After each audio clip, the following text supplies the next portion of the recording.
حضرت موسی علیہ السلام اللہ کے جلیل القدر پیغمبر تھے۔ آپ بنی اسرائیل کی طرف مبعوث کیے گئے۔ آپ کی زندگی معجزات، قربانیوں اور صبر کی مثال ہے۔ ان کا سب سے مشہور واقعہ فرعون کے ساتھ ان کا ٹکراؤ ہے، جو قرآن مجید میں بار بار بیان کیا گیا ہے۔ فرعون، مصر کا بادشاہ، خود کو خدا کہلواتا تھا۔ اس نے بنی ہوئی ہے اسرائیل کو غلام بنایا ہوا تھا اور ان پر ظلم و ستم کرتا تھا۔ ایک رات اس نے خواب دیکھا کہ بنی اسرائیل میں پیدا ہونے والا ایک لڑکا اس کی حکومت کا خاتمہ کرے گا۔ اس نے حکم دیا کہ تمام نومولود لڑکوں کو قتل کر دیا جائے۔ اسی دور میں حضرت موسی علیہ السلام پیدا ہوئے۔ ان کی والدہ نے اللہ کے حکم سے انہیں ایک صندوق میں ڈال کر دریائے نیل میں بہا دیا۔ اللہ کے حکم سے وہ صندوق فرعون کے محل کے قریب پہنچا۔ فرعون کی بیوی حضرت آسیہ، جو نیک عورت تھی، نے بچے کو دیکھا اور اس کی پرورش کی اجازت لے لی۔ یوں حضرت موسی علیہ السلام فرعون کے محل میں پروان چڑھے۔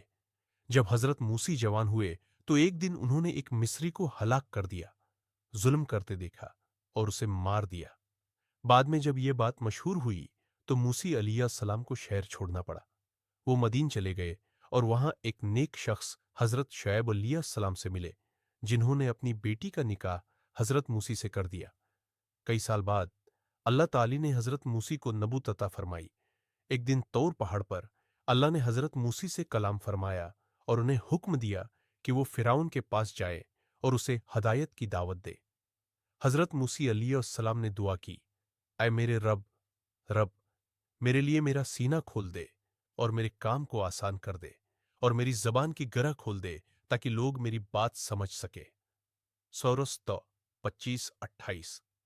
اللہ تعالی نے حضرت موسی کے ساتھ ان کے بھائی حضرت ہارون علیہ السلام کو بھی نبی بنایا اور مددگار بنایا۔ حضرت موسی فرعون کے دربار میں پہنچے اور فرمایا، میں اللہ کا پیغمبر ہوں، بنی اسرائیل کو آزاد کرو اور اللہ وحدہ لا شریک کی عبادت کرو۔ فرعون نے انکار کیا اور جادوگروں کو بلایا تاکہ حضرت موسی کو شکست دے۔ جادوگروں نے رسیاں پھینکیں جو سانپ بن گئی، لیکن حضرت موسی نے اللہ کے حکم سے اپنی لاٹھی پھینکی جو ایک بڑا اژدہا بن گئی اور تمام سانپوں کو نگل گئی۔ جادوگر فوراً ایمان لے آئے۔ فرعون کو یہ سب منظور نہ ہوا۔ اس نے ظلم بڑھا دیا اور بنی اسرائیل کو قید میں رکھا۔ آخرکار اللہ نے حضرت موسی کو حکم دیا کہ وہ بنی اسرائیل کو لے کر مصر سے نکل جائے۔ جب حضرت موسی اپنی قوم کے ساتھ دریا کے کنارے پہنچے، پیچھے سے فرعون اپنی فوج کے ساتھ آ پہنچا۔ بنی اسرائیل گھبرا گئے، لیکن حضرت موسی نے فرمایا، میرے ساتھ میرا رب ہے، وہ ضرور راستہ نکالے گا۔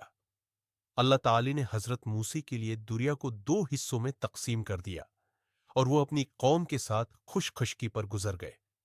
جب فرعون اپنی فوج کے ساتھ پیچھے آیا تو پانی واپس آ گیا اور وہ سب غرق ہو گئے۔ یہ واقعہ ہمیں ایمان، صبر، دعا اور اللہ پر توکل کا درس دیتا ہے۔